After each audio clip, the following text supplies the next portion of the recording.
Bienvenidos amigos al canal del lector de Ortega y Gasset.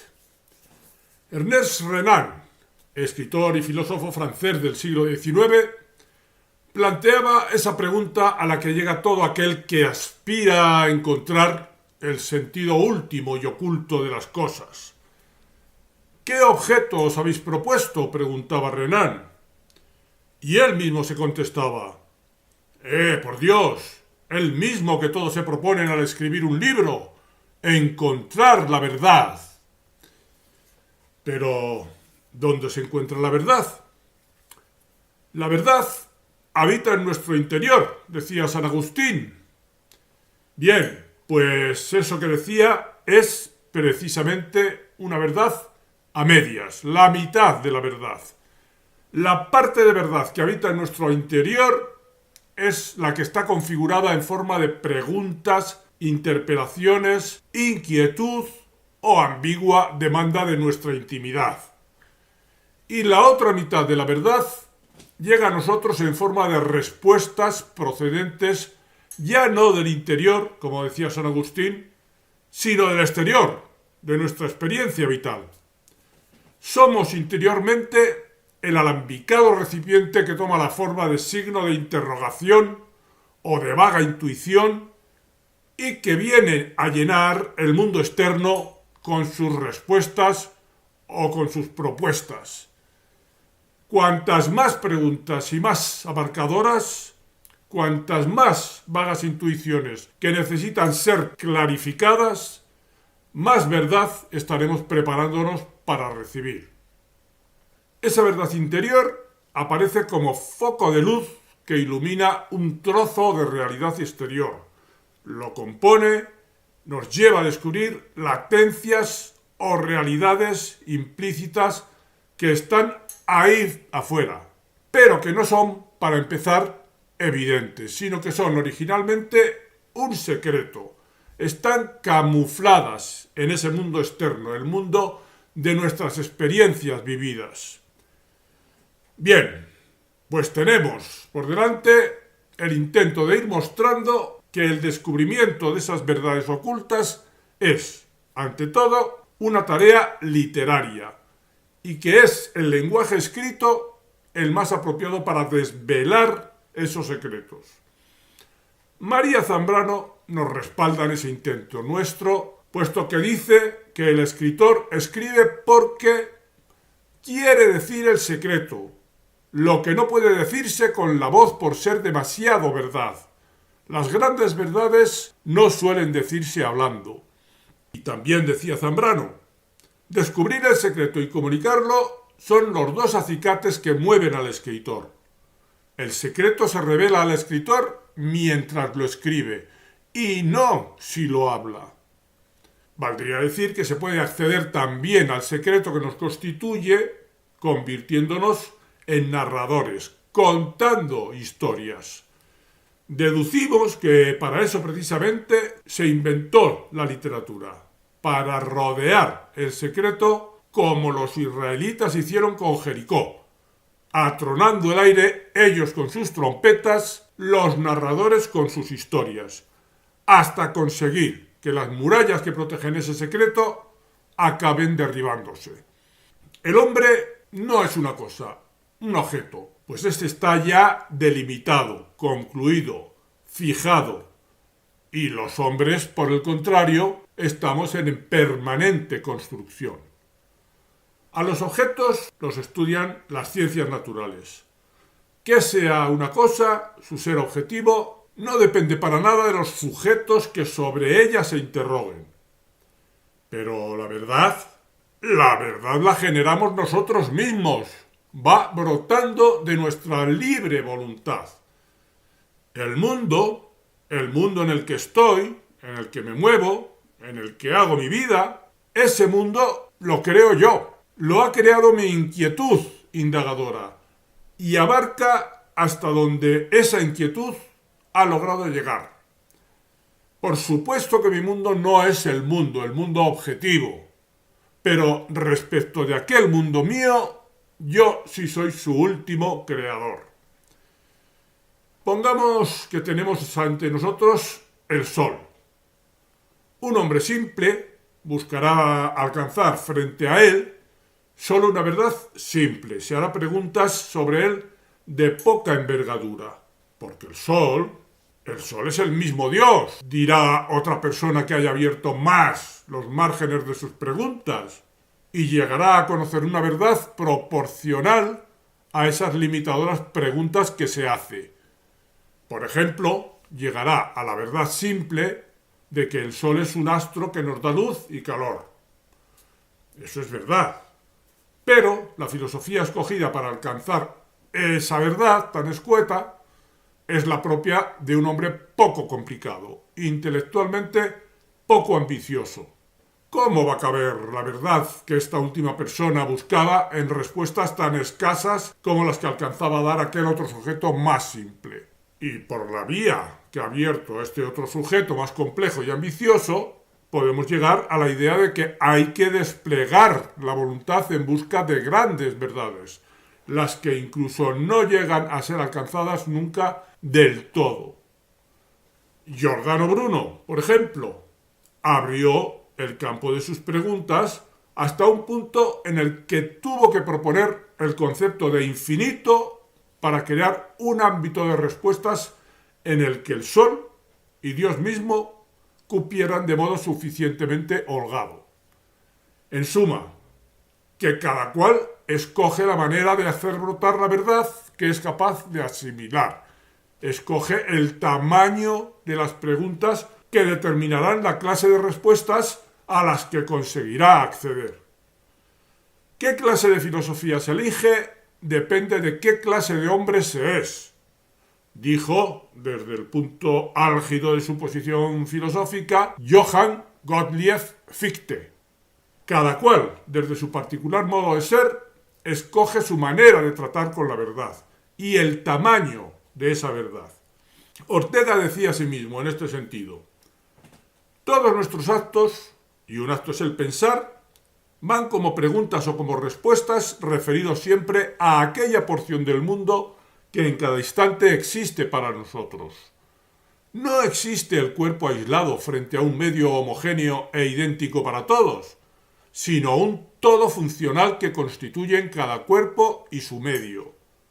La araña no se diferencia ante todo del hombre porque reacciona de manera distinta ante las cosas, sino porque ve un mundo distinto que el hombre. Convendremos sin dificultad en que el mundo, la verdad que es capaz de ver la araña, es de menor entidad que la propia del ser humano. Y refiriéndose a aquellos que están dispuestos a llegar más lejos en su búsqueda de la verdad, decía María Zambrano: para el hombre que quiera encontrar la verdad, su voluntad es decisiva. La verdad es cosa a querer, algo a lo que hay que entregar totalmente la vida, algo implacablemente, infatigablemente buscado.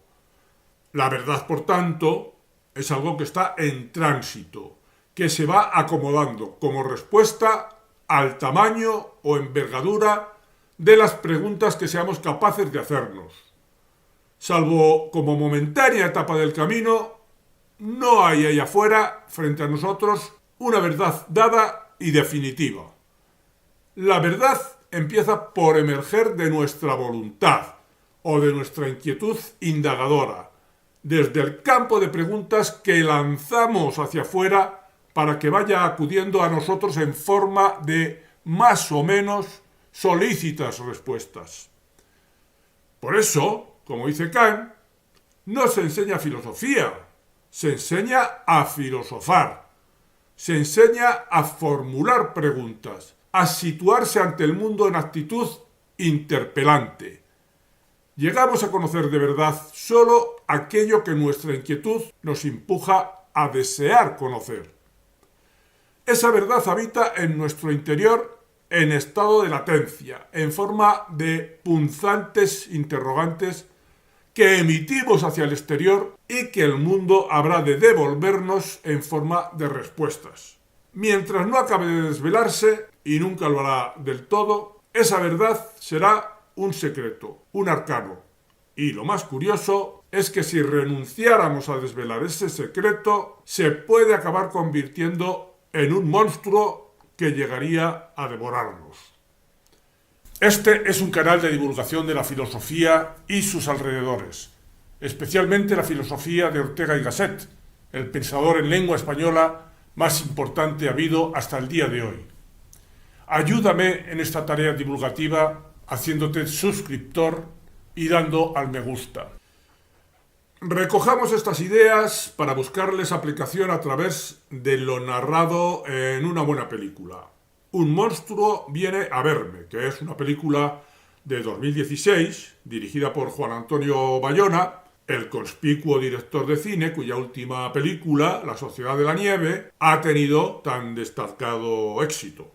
Las dos películas están en Netflix. En la de Un monstruo viene a verme, basada en la novela homónima de Patrick Ness, asistimos al desvelamiento de un secreto que el protagonista de 13 años, Connor O'Malley, guardaba en su interior. Secreto desconocido para empezar por él mismo, y que gracias a ese desvelamiento pasará de poseer la pequeña verdad a la que era capaz de acceder como un niño invisible para todo el mundo y aferrado a su pasivo papel de ser absorbido por un entorno maternal, pasará a adquirir otra verdad más grande, más abarcadora, que le conducirá a dejar de ser niño y madurar como fortalecido adolescente, y a través de ese proceso llegar a aceptar la nueva realidad que se estaba abriendo paso ante sus ojos. Una realidad que habría de surgir de la apocalíptica destrucción de su pequeño mundo de antaño.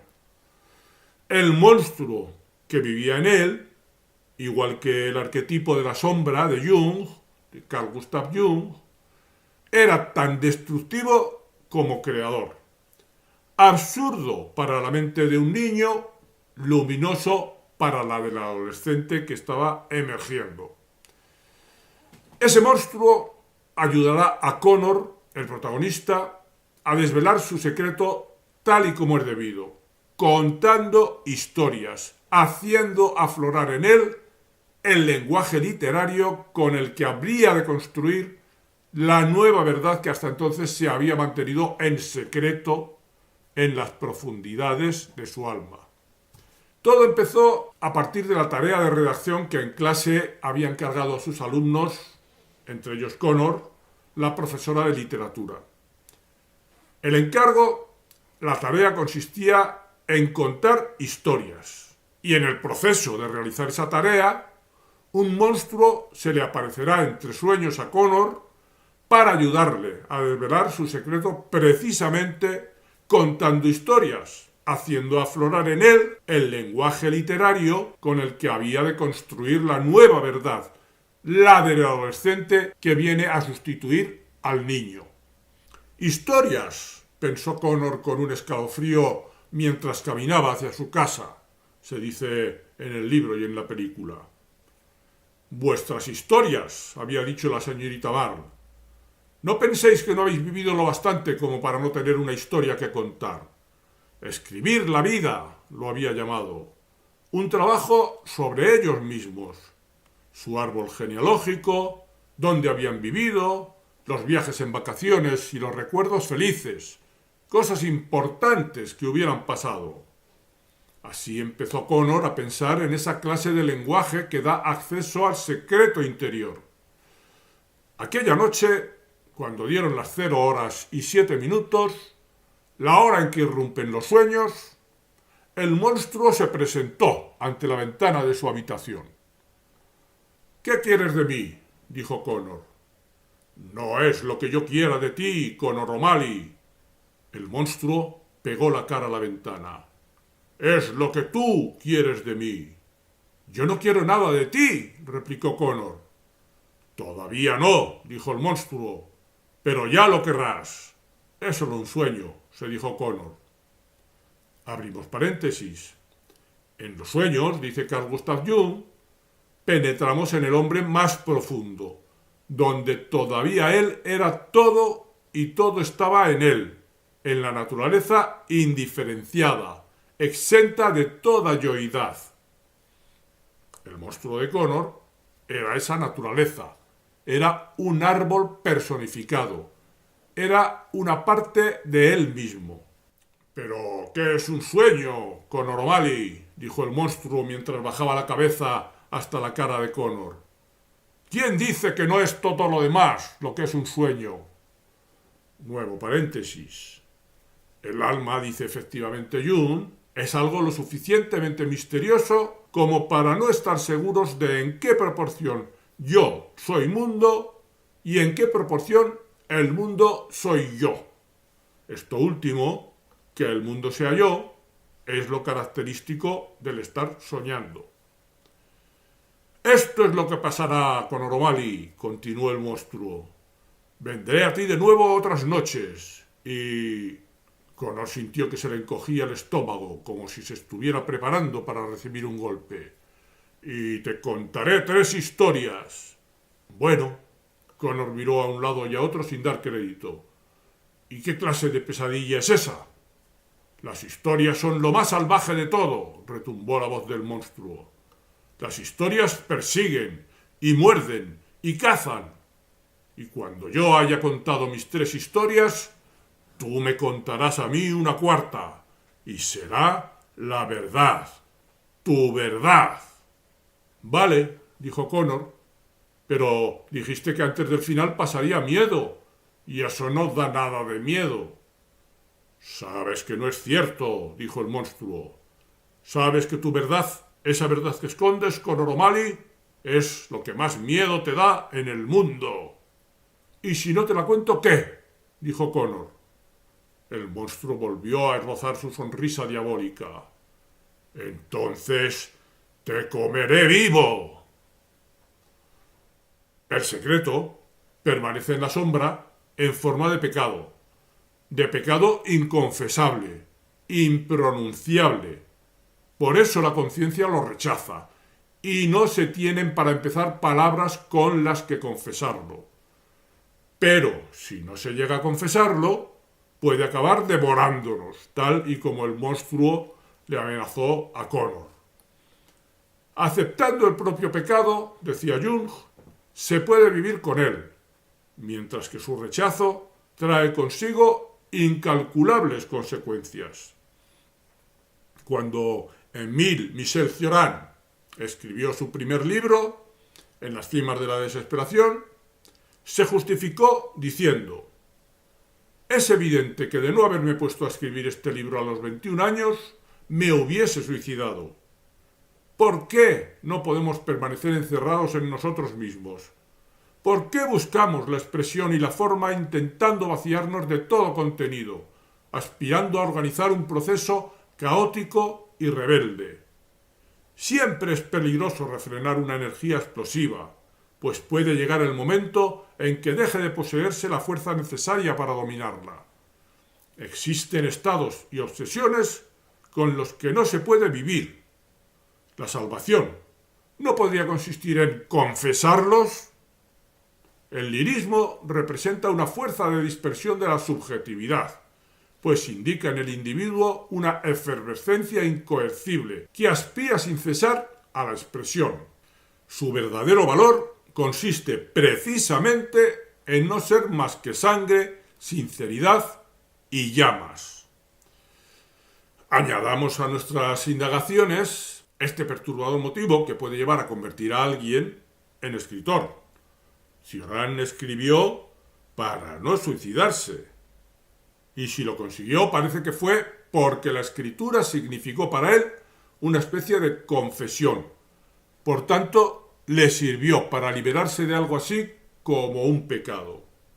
Efectivamente, Jung sabía que la sombra, el guardián de nuestros secretos, de nuestros pecados, ha de salir a la luz, porque si no se convierte en un ser maligno y destructor. Entonces, aunque no te lleve a disyuntivas tan dramáticas como a Cioran, puede al menos conducirte a la neurosis. La enfermedad neurótica, dice Jung, no es ninguna carga superflua y por lo tanto carente de sentido, sino que es la persona misma como otro, al que siempre se ha tratado de excluir, por infantil comodidad, por ejemplo, o por miedo, o por cualquier otro motivo. La vida le estaba exigiendo a Connor crecer, ser otro que su parte todavía infantil, su infantil comodidad, como dice Jung, estaba tratando de evitar. El monstruo, igual que el inconsciente, así lo llama Jung, al hábitat de la sombra, es un organismo natural, indiferente al punto de vista moral, estético e intelectual, que no se hace realmente peligroso sino cuando nuestra actitud consciente respecto a él es desesperadamente falsa. Desde el instante en que el paciente comienza a asimilar sus datos hasta entonces inconscientes, los peligros disminuyen, porque los contenidos inconscientes no son en sí destructivos, sino ambivalentes, y depende totalmente de la constitución de la consciencia que los capta, que se conviertan en maldición o en bendición. Cuando Cioran se confesó escribiendo su primer libro, cuando Connor, después del proceso catalizador de dejar que su monstruo le contara historias externas y acabara contándose su propia vida, su propia historia, descubrieron ambos la verdad y así consiguieron evitar ser devorados por su secreto, su pecado, su monstruo. Se escribe, pues, para no ser devorado por el monstruo que nos habita y para descubrir el nuevo modo de ser otro diferente de aquel que no había conseguido confesar su secreto. Ser otro, un concepto más para meter en nuestra mochila de exploradores en busca de las fuentes de la literatura. En ella, en la literatura, uno aprende a ser otro fabulando, contando historias, acompañando a los personajes para los cuales inventamos vidas que sirvan de contraste a la que vivimos en la pequeña realidad virtual que nos tenía encerrados. El secreto, la historia que hay que desvelar, es la de la vida misma, absurda a menudo, como en aquel momento crucial de la vida de Connor, donde lo bueno no tiene por qué prevalecer y lo malo puede triunfar, donde, como en su pesadilla, los bordes del mundo se desmoronan. Sobre eso hay que contar historias que le ayuden a uno a convertirse en recipiente de lo que la vida trae consigo, que le ayuden a desvelar su secreto, a confesarse a sí mismo la verdad.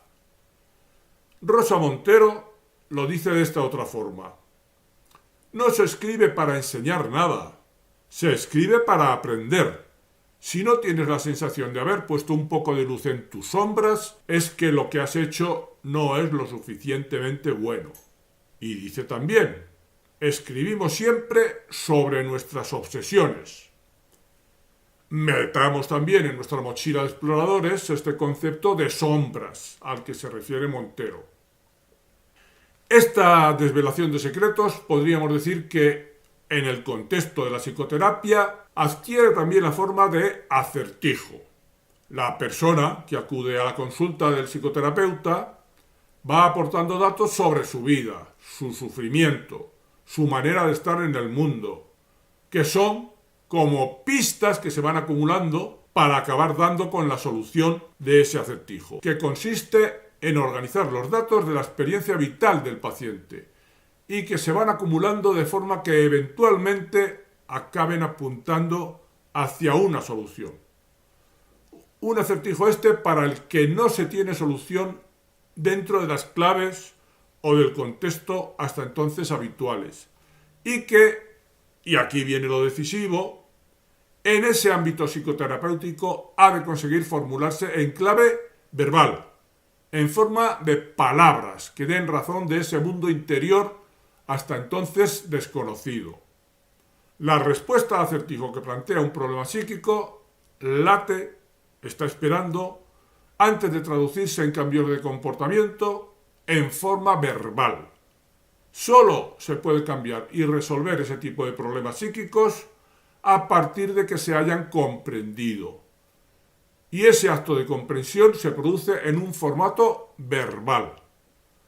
Por eso se puede decir que la tarea de la psicoterapia es una tarea literaria. Pero la palabra hablada, como ya vimos al principio que intuía María Zambrano, no suele ser suficiente, porque tiende a ser inconsistente, improvisada, escasa. Por eso, una buena recomendación terapéutica para esas personas que acuden a la consulta del psicólogo es que escriban sobre su mundo interior, sobre los modos en que las experiencias en el mundo exterior repercuten en ellos, sobre sus emociones y viceversa, sobre las maneras en que su mundo interior se traslada al mundo externo. En fin, que a esas personas les conviene hacerse escritores. Y por aquí incluso podemos llegar a detectar por qué los escritores, los que se dedican más o menos profesionalmente a ello, han escogido serlo. Descubriríamos de ese modo las fuentes de la literatura. Vamos viendo cómo la tarea de desvelar o confesar un secreto, como la que abordaron Conor O'Malley en la ficción y Émile Michel Cioran en la realidad, coinciden con esta otra de desvelar el acertijo del problema mental en que consiste la psicoterapia. Y para todas ellas parece que vale el recurso de ponerse a contar historias, las historias de las que está hecha la vida. Ya el monstruo, que iba a ver a Conor O'Malley, ante el escepticismo de este, había insistido en que las historias son importantes, pueden ser más importantes que cualquier otra cosa, si portan la verdad. Una de las aportaciones del psicoanálisis al acervo de las ideas con las que tratamos los hombres de comprendernos a nosotros mismos consiste en la constatación de que ese secreto que encerramos en el fondo del alma y que, entre otras cosas, nos empuja a escribir para intentar expresarlo y conocerlo, permanece muchas veces en la zona oscura del alma, en el inconsciente, en lo que Carl Gustav Jung denominaba la sombra, y permanece también en forma de pecado. Pecado, otro concepto que meter en nuestro zurrón o mochila de exploradores en busca de las fuentes de la literatura, de la necesidad de escribir. Por eso es, para empezar, impronunciable. Por eso la conciencia en tales casos lo rechaza, porque es un pecado que no queremos reconocer. En el caso de Conor se trataba de una verdad desestructuradora, inaceptable desde los valores morales en los que estaba instalado como niño. Tuvo que cambiar su sentido moral, hacerlo más amplio y tolerante, para que cupieran en él sus ineludibles sentimientos. Y es que, si no se llega a confesar ese pecado que mantenemos en la sombra, acabará devorándonos, como advirtió el monstruo a Conor. O dicho en la forma que Nietzsche prefería, toda verdad silenciada se vuelve venenosa. Cuando Cioran se confiesa escribiendo su primer libro, cuando Conor, después del proceso catalizador de dejar que su monstruo le contara historias externas a él, acaba contándose su propia historia, incluso cuando Rosa Montero escribe para poner luz en sus sombras, están descubriendo la verdad, están resolviendo el acertijo. Y es así como consiguen evitar ser devorados por su secreto, su pecado, su monstruo, su sombra. Desde entonces tuvieron que aprender a ser otro. Se escribe, pues, para no ser devorado por el monstruo que nos habita. Se escribe para, a través de las historias que uno se cuenta, aprender a ser otro, aprender a vivir otras realidades que amplíen la pequeña realidad en la que, para empezar, estábamos viviendo. Se escribe para dar expresión a los secretos de nuestra alma, a esa parte de nosotros que desconocemos. Y se escribe, en fin, por la misma razón por la que por la noche soñamos, porque el ser que somos en nuestra vida de vigilia es insuficiente para dar expresión a todo lo que potencialmente somos y que se guarda en nuestro inconsciente. Necesitamos poner luz en ese ser que vive dentro de nosotros, en nuestra zona sombría. Soñar es como fabular, y fabular es como soñar. En ambos casos damos vida a personajes que representan algo de nosotros mismos. Conseguimos ser otros yoes distintos al que habitualmente somos, porque este yo cotidiano, reconocible y constatable, resulta ser insuficiente. Explica Nicholas Humphrey, profesor de psicología de la Universidad de Nueva York. Los sueños nos llevan a situaciones extremas para entrenarnos a reaccionar y sentir. Los niños aprenden en ellos lo que significa tener miedo, esperanza, dolor, ansiedad o peligro. El mundo onírico es como un teatro. Cuando vemos Hamlet, aprendemos lo que es la traición, la venganza, el odio. Estas narraciones son las que se representan en nuestra mente por la noche. Al mismo tiempo, nos dan una percepción del mundo que no podríamos tener de otra manera. Por ejemplo, muchas comadronas suelen soñar que dan a luz, aunque no tengan hijos. Eso les ayuda a entender las emociones de las mujeres a las que atienden. Esta misma función que tienen los sueños la tendrían las fabulaciones que inventan los escritores. Los sueños, igual que la literatura, tendrían pues la función de enseñarnos a generar respuestas a situaciones para las cuales no estamos entrenados. Y en general, tanto los sueños como la literatura servirían para, a través de la imaginación, dar cauce a nuestras emociones, las cuales, sin ese cauce, podrían llegar a ser desestructuradoras. El cuento de Caperucita Roja, por ejemplo, puede conducir al sentimiento de angustia del niño ante la oscuridad hacia una elaboración simbólica que lleve esa emoción hacia un buen y reparador destino. Y es que, como decía Truman Capote, el que no imagina es como el que no suda, almacena veneno. Vamos pues vislumbrando dónde está el manantial de la literatura que, como redivivos doctores Livingstone en busca de las fuentes del Nilo, tratamos de descubrir. De momento al menos vamos descubriendo torrentes intermedios, no menos caudalosos o poderosos que las cataratas Victoria que Livingstone descubrió en el corazón de África. Esos que hemos denominado acertijo, pecado, secreto, verdad, sombras, sueños, ser otro. Para eso se inventó efectivamente la literatura, para desvelar la verdad, para poner cerco al secreto. Cuentan historias los narradores, buscan respuestas de otro modo, los que se dedican al ensayo, para ampliar los márgenes de la verdad, para descubrir el secreto que nos habita y habita en el mundo, para poder ir respondiendo a los acertijos que la esfinge nos plantea por el mero hecho de haber venido a parar a la vida.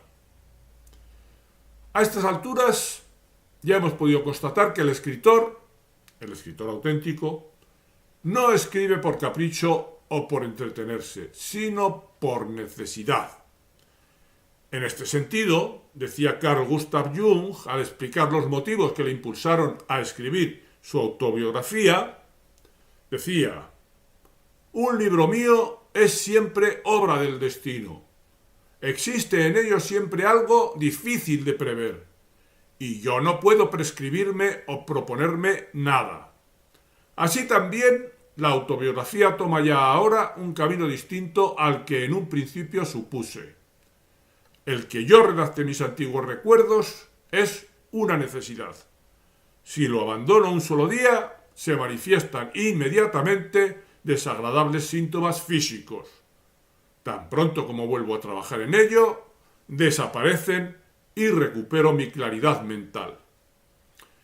Y Mario Vargas Llosa, en su discurso de aceptación del premio Nobel, que tituló Elogio de la literatura y la ficción, hablaba de los efectos taumatúrgicos de la escritura. En todas las circunstancias en que me he sentido abatido o golpeado, a orillas de la desesperación, entregarme en cuerpo y alma a mi trabajo de fabulador ha sido la luz que señala la salida del túnel, la tabla de salvación que lleva al náufrago a la playa. De esa salida del túnel hablaba también María Zambrano, cuando decía: todo libro es un hecho dramático, cuando menos polémico. Sin conflicto de que escapar, no se realizaría la acción dolorosa, angustiosa, que es dar nacimiento a un libro. No es que estemos obligados a escribir un libro. Basta con que escribamos historias referidas a nuestra vida. En conclusión, podemos decir, pues, que los motivos que llevan a escribir a los escritores son, en última instancia, los que empujan a poner luz en una zona oscura del alma, a dar solución a un acertijo, a desvelar un secreto, incluso a confesar un pecado que habita en nuestro interior, pero del cual apenas tenemos conciencia. Creo que la idea cristiana de que nacemos con un pecado original a las espaldas que tenemos que reparar tiene que ver con esta necesidad de dar expresión a esa zona oscura del alma.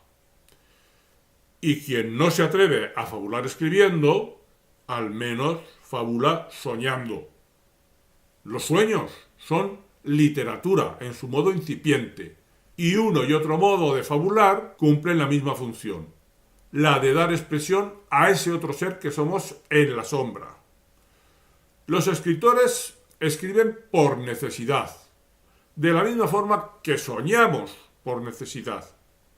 Pasamos soñando 3 años de nuestra vida, lo que evidentemente demuestra su importante función vital. Por otro lado, las áreas del cerebro que se activan cuando soñamos son las mismas que cuando imaginamos, por ejemplo, cuando leemos. A través de su tarea, los escritores, igual que los soñantes, asisten al desvelamiento de eso que les falta y dan sentido a su vida a través de su búsqueda de otras realidades o de otras respuestas que amplíen o remedien la insuficiencia de la pequeña realidad en la que viven. Esas otras realidades, aun cuando sean fabuladas, ayudan a desvelar el secreto que nos habita. Un secreto que también es un monstruo, la sombra lo llamaba Jung, y que si no lo sacamos a la luz, como en el cuento aquel en el que Connor era el protagonista, nos comerá vivos. Esas motivaciones que llevan al escritor a ejercer como tal están latentes en todos los hombres. La vida adquiere sentido cuando hacemos de ella una tarea que consiste en buscar eso que nos falta. Todos tenemos un secreto que desvelar, unas respuestas que dar al acertijo de la vida, incluso algo de lo que nos sentimos responsables y que la tarea de vivir ayuda a redimirnos de ello. Todos tenemos dentro un monstruo que hemos de domesticar para que no acabe comiéndonos vivos. Hasta aquí, amigos, el vídeo de hoy. Nos volvemos a ver en el próximo.